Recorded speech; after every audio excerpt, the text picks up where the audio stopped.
Okay, so yeah, I'm going to talk about a series of projects that are built and unbuilt. Some quite small ones, and I like David's concept of a site that almost doesn't exist, to some bigger projects which really operate at an urban scale. And I see that, you know, when you're working within London, even the suburban areas of London, whatever scale you're working in a context which gives you lots of clues.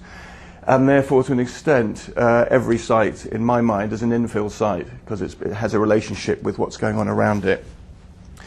So, the other sort of, what follows on from that is the idea, I think, that when we do housing, and the majority of the projects here are urban housing projects, we're actually creating pieces of city. And in a city like London, 70% of all the buildings in London are housing or houses. They're what create the streets, the squares, the public space, and that they create the public environment which we all enjoy and which we associate with the pleasure of being in a city. And that's what distinguishes a city from other places. So we think of our projects always as pieces of urbanism, as pieces of city.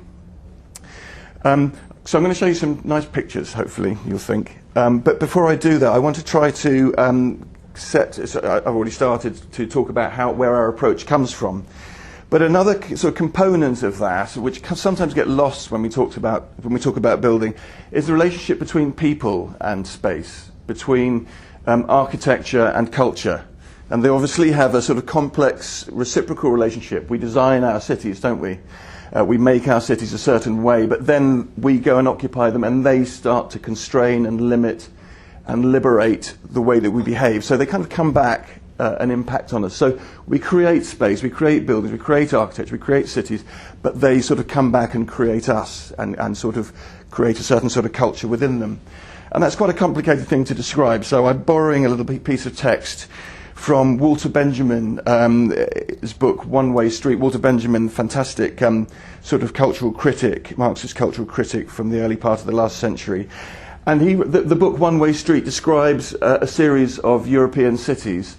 And in this quote, he talks about the city of Naples, obviously a very dense city. And in it, he talks about a spatiality which is permeable, which invites occupation. And that is something an idea that I really like. So he says this, it's quite short, but it's worth trying to get hold of. The passion for improvisation, which demands that space and opportunity be at any price preserved. Buildings are used as a popular stage. They are all divided into innumerable, simultaneously animated theatres. Balcony, courtyard, window, gateway, staircase, roof are at the same time stages and boxes. And I like that. So he's talking about a city that's animated by the activity of its occupants. And in my mind, architecture becomes interesting when that happens, when you see how people appropriate their environment. Okay. The other thing, and this really applies to the larger scales, but it almost applies to most of the projects that you'll see today, is the emphasis that we place on public space in our projects, and in particular on the space of the street. And in a way, it's sort of stating the obvious, but the slides that will follow on from this will remind us why it's worth restating. I love streets. They're the building blocks, in my mind, of the city. That sounds obvious, as I say, but it hasn't always been so in recent architecture and in recent urbanism. The reason why I like streets is they sort of compress the public world into quite a tight space. And, public space, the other thing I like about it is it belongs to everybody, but it belongs to nobody as well. So it's a place where unplanned encounters can happen. And there are places where people from different backgrounds, different socio-economic groups, different cultures, particularly relevant in a city like London, which is so diverse, are brought into close proximity. A street like this is obviously always busy. It's a place where people can feel safe because there are people around. It's a street which has a multiple of uses on it, so it's never dead. There's always something going on there. It has a life 24 hours a day. There's a pub on the corner. There are residences and offices up above. And to that extent, it has what Rem Koolhaas calls, quite poetically, I think, a sort of culture of congestion, which is something that I think we associate pleasurably with the idea of being in a city. But there's another way of organising cities, isn't there? And, this is an estate in Hackney and Haggerston, which is very different, and it's buildings dotted around within kind of open space, a very dispersed spatiality. The chances of meeting other people in this space or in this sequence of spaces, because it's an estate that stretches for a long way, are small. Quite apart from the fact that the public space is very dispersed, it's also a place where you wouldn't go to. You can't walk through it. It's not integrated with the remainder of the city. So it's a kind of a ghetto. So the only people that actually go there are people who live there. And that tends to create a culture of a kind of monoculture. Because there aren't sort of people from all around. There's a kind of diversity of types of occupancy all around this estate. But the only people who really go there are the people who live there.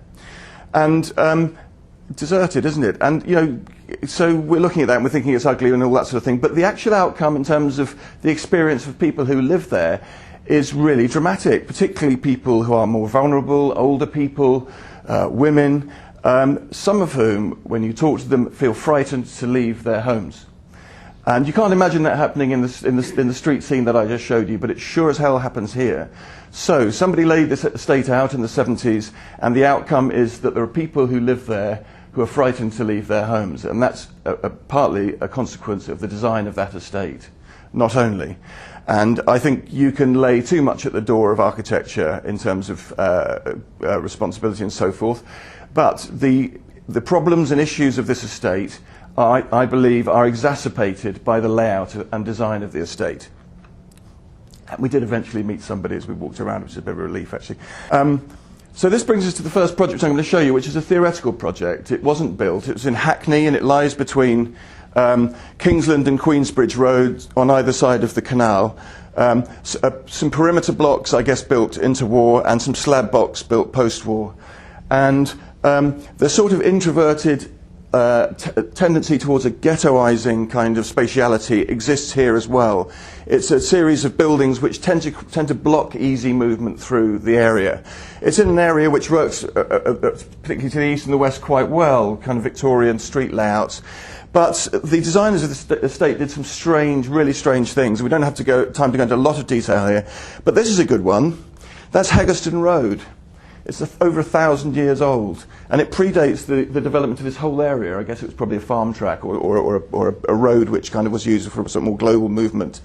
And it was a useful place for people to use to get around Hackney until 1970 or so, when somebody thought it would be a clever idea to pop that building there, which meant it was no longer possible to use it. And there are examples of that around here. And so we were asked by Hackney Council at that time, the buildings were falling into extent disrepair, and they said to us, could we come up with some ideas for some new housing there? But we said to them, it was a fantastic, and this is a model of it, we said it was a fantastic opportunity to think about how what was infilled into this site might ease the problems of this part of the city by reintegrating it into the area. And so at a fairly sort of dumb level, we looked at the possibility of driving some streets through on lines which kind of exist within the urban fabric around. So the geometry, slightly strange geometry of these streets, derives from routes which would help to connect kind of a fairly middle-class area of Victorian housing here with some 80s social and private housing mixed, and would help to integrate what was quite an isolated part of the city. I lived very close to it at the time and barely knew that it was there, back into the sort of urban environment. We work with models a lot, and another characteristic of our work, because we have an enthusiasm for public space, is that we are quite interested in the idea of achieving quite high density with rather low-rise proposals. And that idea has driven us to experiment with a number of housing typologies which are rather unusual, and I think are quite interesting in the context of tight urban infill sites. And that is, I mean, in particular, quite an interesting type which combines courtyard housing with the traditional terrace that we all kind of recognise as part of the streetscape of London. And so it's a kind of strange hybrid which allows us to achieve rather high densities with buildings which are relatively low rise. And the other thing that drove that was the message that we got from an awful lot of residents on this estate who said, we would love to have our own front door on a street and not be sharing it with 100 other families in a block, which is a sort of an idea that you can kind of relate to rather easily. And the other thing was that they said, we'd love to have our own piece of outside space. And so that has what started to drive this kind of profile, because the roofs become terraces in these buildings, these sort of strange courtyards. And this returns it to the urban scale again, in which we're looking at the creation of a sort of linear park across the canal, the development of the canal edge with a very strong edge created by these buildings, steps cascading down onto the street, balconies and courtyards overlooking the street, and a public square alongside the existing community centre. So in terms of design, we move between all sorts of ways of experimenting, from little sketches to models, to thinking about things from eye level, to thinking about things from a rather strategic and abstract level of kind of looking down in a plan. And these are all important and useful ways of thinking about what a project can become in advance of it being built. And what I like to do, an awful lot of urbanists, urban designers, their projects remain rather abstract. But I think what the architecture actually is, it makes a massive contribution to what the atmosphere of a place is. And so when we do projects at this scale, I like to try to experiment with what the kind of buildings look like and what the architecture feels like. Moving in a little closer, a little basketball court within the sort of street space. Experiments with these courtyard blocks and roof terraces. And then going in closer to the buildings themselves. And so this is a rather unusual type. The street is here, and mindful of what residents were saying about not wanting to live in big blocks, we thought it would be interesting to develop an idea like this, which says that on the ground floor, with its own front door on the street, there's a courtyard house. On the first floor, there's a 2-bedroom flat. And on the second and third floor, there's a 2-bedroom maisonette. So that has an outside space, that has an outside space, and that has outside spaces here and here. And we were achieving, I think, about 600 habrams a hectare with this type in combination with some others. And how that would those join together into a street. Working extensively with residents on this process for about a year. And it was fascinating how ideas which belong to urbanists in kind of ivory towers, in kind of universities and things like that, and ideas belonging to people who bring their everyday concerns, there was a really powerful kind of interception. You know, there was an agreement. They were expressed in different ways, but the idea of really well integrated public streets. And an emphasis on public space, which was something which was really welcomed by people who'd been living in really problematic and, as I say, kind of dispersed public space. And we work a lot with precedent. I feel reassured by kind of looking at places that sort of work. And this is a wonderful project down in Elephants and Castle, which nearly got knocked down. It was considered to be sort of substandard housing, but all the residents got up on the roof and saved it. And I like that project because it's about roof terraces, and we were able to take residents there, show them that, and help them to understand what our kind of idea was, and that we weren't inventing things from first principles, that we were borrowing ideas which have been kind of lost in the kind of functionalist approach to planning and to architecture which dominated the second half of the last century, but looking at these sort of pre-modern ideas and approaches to density, I find fascinating and inspiring. And you know, the back of pavement terrace is a lovely idea. And when we proposed terraced housing right on the street edge, there was anxiety amongst certain of our clients, particularly in the project I'm about to show you, which is a built project in Hackney. We took them down the road to Mile End and showed them some of the most valuable real estate in the East End, right on the pavement edge. And what becomes fascinating is what people do with their homes in that environment, and also the atmosphere of the street, which is very different from what exists where you have large front gardens. Moving back into the model to explore those types. The relationship, very intimate relationship with the street again. The street becomes almost like an extension of the home. It works really well on quieter, muse-style streets, less well on really busy streets. And how that type is then imported back into what effectively is, you know, to use David's idea, the idea of a sort of each of the plots within that urban design becomes a bit like a tricky infill. You know, the shape of that site is given by that part of the city, and how you then operate with the typical types that I've described, but also the strange little slivers of space, which sometimes actually drive the most interesting solutions and the most interesting parts of a project. So on that project, the Haggerston and Kingsland Estates, we developed lots of ideas which have subsequently been built. by us in projects which have followed on.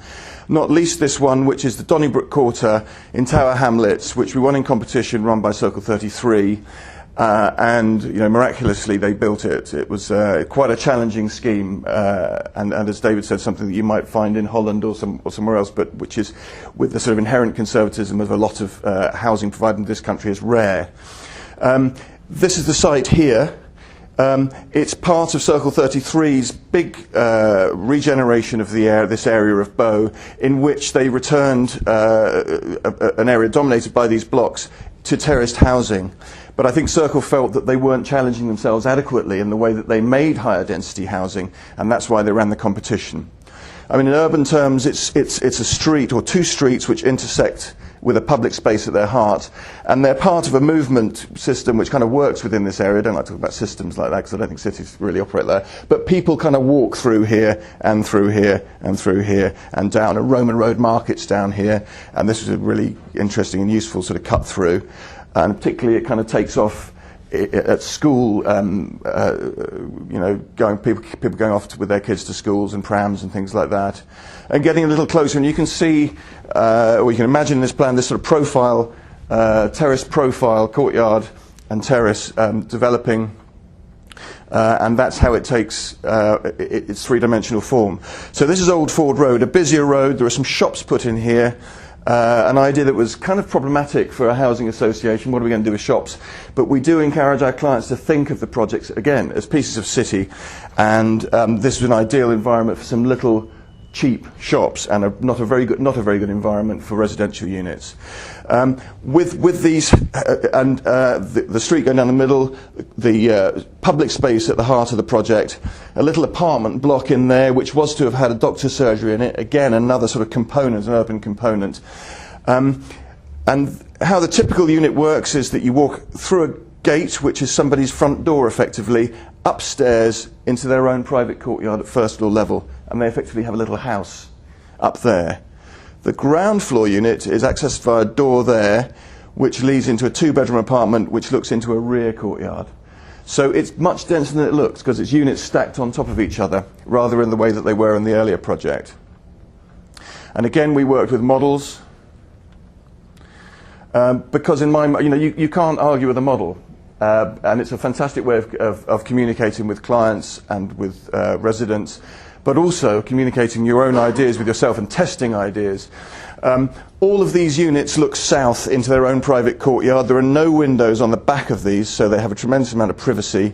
But they're dual aspect because they look into that courtyard, but they also look out over the street. You can see it clearer here. And all of the ground floor units are dual aspect because they look onto the street, but they also look into the back courtyards.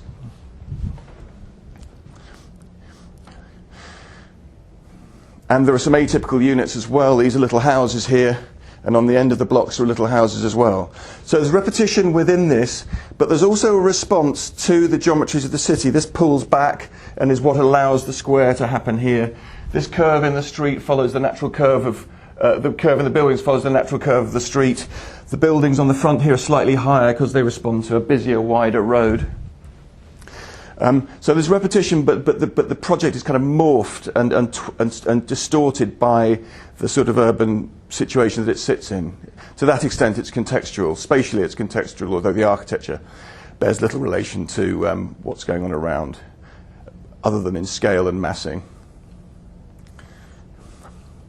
So at Donnybrook, the brief was initially it's 50-odd units in a mixture of tenures, was to have 10 parking spaces, which were down the middle of this mews.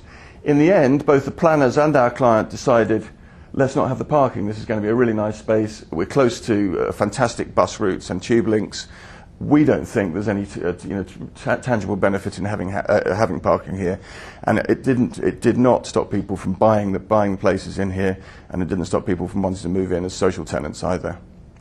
Not true of all our projects. We'll come on to some more and more in a minute, but the public space at the heart of the scheme, and we'll move a bit quick through these because it gets repetitive, into, as I say, they actually built it, which it was just fantastic. View into the central courtyard, the curving street on Parnell Road. And as I say, kind of repetition, but little corners, sort of celebrating a kind of picturesque approach to architecture. It's kind of, an aesthetic materiality level, it's kind of a modernism, but there's a kind of an enjoyment of the kind of picturesque possibilities of architecture, where a corner sort of pushes out and becomes kind of special, or a little oriel window pokes out from the buildings. This is the back rear of the courtyards, and really is the key to the density. So there are no significant windows in the back of the building. The upper units all look into this space or out over the street. And therefore, the typical problem you have with terraced approach to housing, where you've got to need really big gardens to stop people kind of looking into their windows at the rear, this approach of sort of swiveling the upper units around overcomes that problem and enables us to do terraced housing at rather high densities.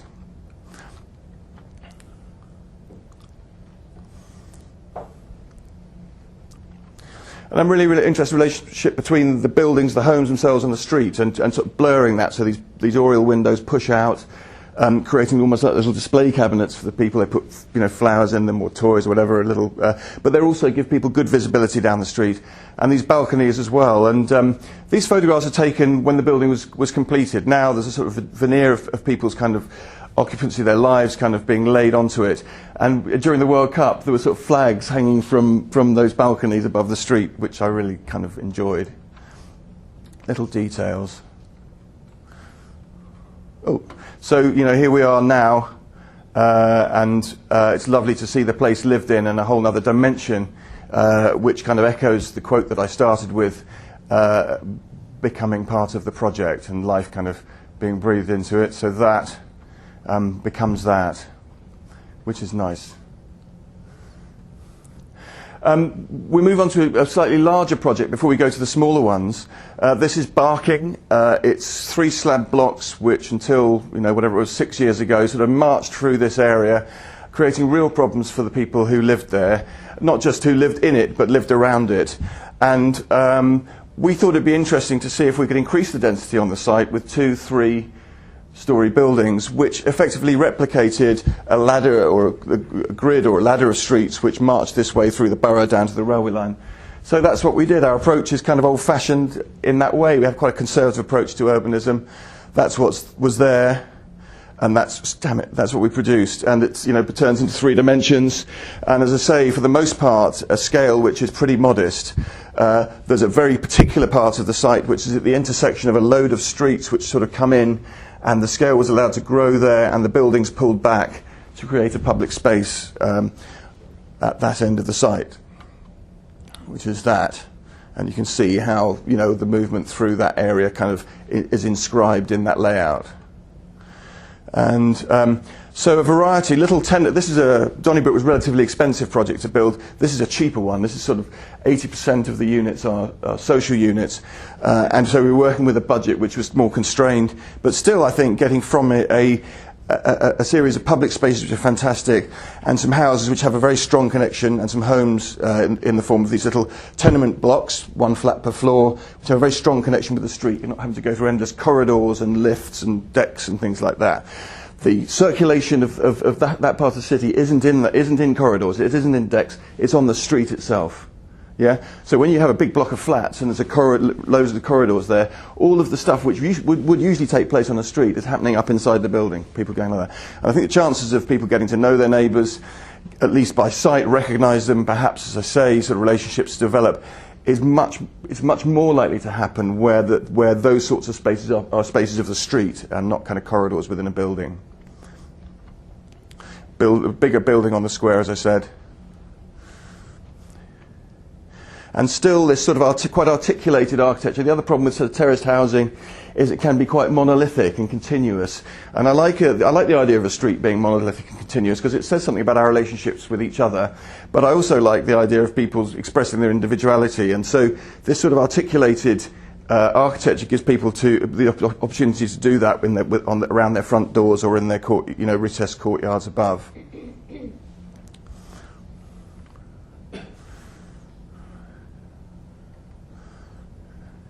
And this is within the context of a much bigger scheme. This is a classic sort of infill site, because it's a piece of land that was left over by virtue of the sort of the streets that we were driving through, and everybody said, "Well, you can't. What on earth are we going to do with that?"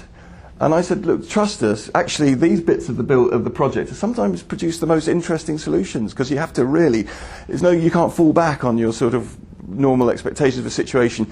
You have to be resourceful. And so this is a little one-bedroom house. And everyone said, we can't do a one-bedroom house. And he said, why not? Wouldn't you rather live in a little one-bedroom house than a one-bedroom flat? And so we did it, and somebody lives there very happily with a little back courtyard. So this brings me to a proper infill site, a really tough one. Probably no wider than that, 4 meters, but probably twice the length of this room. And it's this guy here, on Broadway Market in Hackney. And when we first started looking at it, and I designed it with my client, and the relationship with clients to me is can be the most creative and fantastic, a good client. And all we could see was corridors, because there was no access from the rear. All we could see was corridors going through this building. Until we came up with the idea once again of using a courtyard as the means of kind of unlocking the site. The view we just saw was from here. There was a shop on the ground floor. We extended up by a floor, retaining the facade, creating a 2-bedroom maisonette at first floor, facing the front. A 2-bedroom maisonette again at first floor, looking into this courtyard and looking backwards. And a basement at ground floor, creating a live-work unit. So, and in the context of this tiny little site, if you multiply it on, it's about 700 hebrums a hectare. So it's very, very dense on a building which is actually above ground, only 3 stories high, but it just fills the site. And as I say, the courtyard is the key, because what happens from the street, a staircase comes up into this space, and you have your front door into this unit there, again it's first floor level, and the front door into this unit here. And we've also been able to get light down into the ground floor and basement using the courtyard as well. This was the planner's idea. They were really worried. So this exists within a terrace, and they were really worried. This is only 4 meters away, about the impact of a block on the main part of the building. And so what we did, with their encouragement and kind of using creatively that relationship you can have with planners, was to tilt this like that, so it tilts like that, but also create this barrel vault, which means it's not a kind of big square box. It's kind of something which is softer and has less impact. It's a conservation area, so on the ground floor where the shop was, we were allowed to do something interesting, and where there had been a shop sign, this becomes a kind of balustrade for a roof terrace overlooking the street. And this gives you an idea of the context, which you don't get when the building's built. So it was a big challenge for the planner. We got support from people in the block who were within the terrace, who were really thrilled to see something happening there. It was a time when Broadway Market wasn't at all what it is now, and which helped us. And we did it. And so effectively within this development, there's an overlooking distance between these 2 maisonettes of 4 meters. There's also a shared space that they enter, which is this space. So the front door for these people is here, and the front door for those people is there. And as an architect, you have to have a realistic view of people, but I think you get carried along ultimately by a hopefulness and indeed an optimism. And what's happened in that space is that both sets of people have appropriated it. And kind of the relationships that have developed between them, so they kind of look out for each other and stuff like that, in a way, as I say, which is less likely to happen on a corridor or on a deck. This is the live-work unit. Some people would have said, well, that's just going to be used, we'll have to use that as a storage space. You can't. It's a basement. You can't use it. So I'm standing at ground level and looking down into a basement which has a double height window looking into a courtyard. And this is the top floor space. So this is a slightly larger, it's a garage site in Stepney, at the back of some local authority blocks. And I was interested in this because David was talking about what happens when people build their own houses or small pieces of infill. And I think you get it with gardens as well. People kind of express themselves through what they do with their gardens. So in a way that the buildings don't do, because they kind of have an institutional feel, those gardens have become very special. And our approach to that was to say, what happens if the building that you put here, which is very large houses, 5, 6, 7-bedroom houses, is a kind of continuation of this. So these wooden gardens become a kind of wooden architecture, wooden terrace there. I keep doing that. Oh, never mind.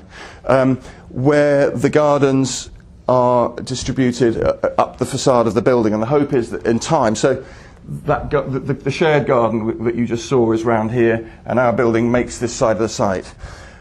It's built against a factory. In a way, it's a kind of single aspect, but once again, because of this notch profile, we're able to get dual aspect to the units themselves. And as I say, they're big houses with the use of the shared garden.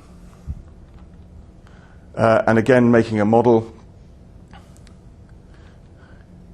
and working with sketches and so on. So another little infill. This is at the back of a sheltered housing project for St Mungo's in Villiers Road in North London. They asked us to make 3 little studio move-on apartments, or houses I should say. Well, they asked for apartments. We said we can do houses for their residents, and the issue was the proximity of houses behind. And once again, the courtyard really unlocked the possibility of doing this development. And so each of the people who live there, and it's couples actually, have a living room looking into a courtyard and a bedroom looking out onto the garden of the hostel, with their own front door, which is effectively a gate. And this is what we've just completed it. And the people who live behind, if you want to make things good, you have to make it good not just for the people who live there, but for the people who live around it. And I've sort of said that at the urban scale, but in terms of relationship with people who live next door, a lot of emphasis was placed on this, and this is a timber-clad roof, which reduces the impact of a sort of square box that would have. It's pulled back from the back boundary and has turned into something sculptural, which I think really is nice for their outlook. This is a project which, once again, so we're talking about sort of context and finding something about the context, either a problem or an opportunity, which drives an approach. And this is a site in Torquay, actually, where there was a very beautiful landscape, which the building became part of and a continuation of, which was also stepping up, so it enabled us to do that. So the generic solutions that we see over and over again when developers come, probably to you, and we see it as well with proposals for housing, I think that they're missing an opportunity, because sites present their own special opportunities and constraints, as I say. This is a project on a very tricky site in Islington, and we're getting close to the end now. Again, it was an old paintbrush factory just off Upper Street, and I skipped the sign, I don't know how to go back now, but these are all gardens, and the houses are here, Victorian houses, and you walk under an archway to get into this place here. And there was a pitched roof paintbrush factory, which was beyond really being useful. And everybody said, you can't develop that as housing. It's not going to work. There's always going to be an issue of the relationship between the existing buildings and what you're proposing. So we came up with the idea, and Islington, sat down with us, and it was a fantastic relationship against the background of which this scheme developed. So you walk under the buildings, you have this little narrow walkway which gives access to gates into the buildings here, and these are frosted windows where they're close to the existing buildings, and the primary outlook of each of the units is into their own courtyard. So from being a thing which was undevelopable as housing, we built 5 houses which sold for nearly £500,000 each, 2-bedroom houses. So I think a bit of ingenuity and a bit of sort of ingenuity, I suppose. And so there it is, unbelievable. And it doesn't affect anybody's outlook, or their privacy at least. And we're looking at importing these sort of courtyard types into larger scale projects again. This is in Barking again, Goresbrook Estate. And I'll finish with this project, which is in Hammersmith and Fulham. And I said that I was really interested in sort of pre-modern housing types and looking again at what people, how people did it before. And this is kind of new style housing, which is back-to-back housing. And I discovered in the process of doing this project that back-to-back housing was actually illegal because of various statutes until about 1986. So it really wasn't done between about 1900 and 1986. Luckily, unbeknownst to me, that was repealed. Otherwise, there'd been all sorts of trouble. But again, there's a public space at the heart of the project, a little Mews Street. We just come back from Porto, actually, if that tells you anything, which is just the most, and it was a grey day in Porto, and it's still lovely on streets where you could almost sort of lean out the window and sort of shake hands with your neighbours. So, this goes down to 4 and 5 metres in certain locations, a public space at the heart of the scheme. And we won this in a competition run by Hammersmith, for whom the alternative, all the other 4 teams stuck a block of flats in the middle of the site. Same height, 4 stories, very deep, single aspect over either side of a corridor. And we came along and said, well, we're doing the same thing with buildings that alternate between 3 and 4 stories high, same number of units, but almost everybody gets a little house. And the planners' eyes kind of lit up because they thought, we're not going to have to sell a block of flats to people who live around this area, and it's quite a kind of NIMBY area. And the client's view was, well, we can get and it was borne out by estate agents' valuations, about 25% more for a little house, albeit a very odd little house, than we would for a flat. And so that's the kind of atmosphere that we hope might emerge on the street, down one of the streets down the middle of it, and on the square.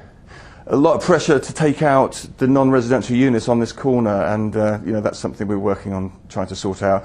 There's actually a sheltered housing project is this part, which is not identifiable as something different from anything else. And again, it's a mixture of social and private housing. And so the scheme's developed a little bit now, but that 4-story bit there, for instance, is a 2-bedroom house. And that 3-story bit there is a 1-bedroom house. They get a little front garden, and they get their own roof terrace. You get a kitchen on the ground floor. They vary a little bit, but kitchen, living room, bedroom. And where they are northwest facing, in the original competition we had roof lights. In the final iteration of the design, it's now about to go in for planning, this is pulled away by about 4 metres, and this becomes, at the penultimate floor level, the living room with a little courtyard. And so the problem of single aspect units facing northwest was overcome by putting it on the top floor and creating a little courtyard which you can walk out into from there. So that's what we've been doing.